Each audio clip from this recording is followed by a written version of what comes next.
ফের দীঘা সমুদ্রে তলিয়ে যাওয়া 4 নাবালককে উদ্ধার করল দীঘার নুলিয়ারা। ঘটনায় জানা যায়, ভাঙড় এলাকা থেকে একটি পর্যটকের দল দীঘায় বেড়াতে আসেন আর তারা ওঠেন নিউ দীঘার একটি হোটেলে। পর্যটকের দলের অন্যান্য সদস্যরা যখন রান্নার কাজে ব্যস্ত, তখনই ওই পর্যটক দলে থাকা 4 নাবালক কাউকে না জানিয়ে চলে যায় নিউ দীঘা ঘাটে স্নান করতে। এমনিতেই কখনো কখনো সমুদ্র উত্তাল হয়ে ওঠে, কখনো দেখা যাচ্ছে সমুদ্রের জল গাঢ়াল ধাক্কা মারছে, আবার কখনো সমুদ্রের জলের ঢেউয়ের ধাক্কায় কোনো পর্যটক আঘাতপ্রাপ্ত হচ্ছেন। ওই 4 নাবালক যখন সমুদ্রে স্নান করছিলেন জোয়ারের সময়, তখনই নুলিয়াদের নজরে আসে।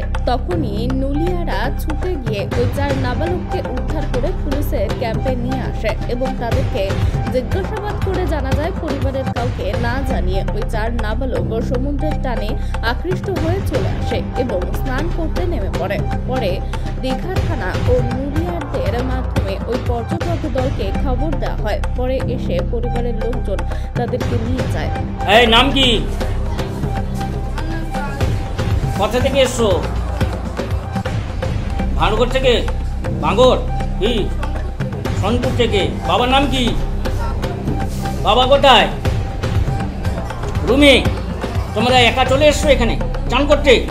তোমাদের টেনে নিয়ে গেছিলো সমুদ্রে টেনে নিয়ে গেছিলো, বাঁচে গেছো? এই তোমার নাম কি?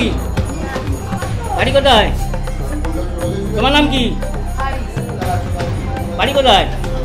বাবা মা কোথায় আছে? হোটেলে। তোমার নাম কি? বাড়ি কোথায়? বাবা মা কোথায় আছে?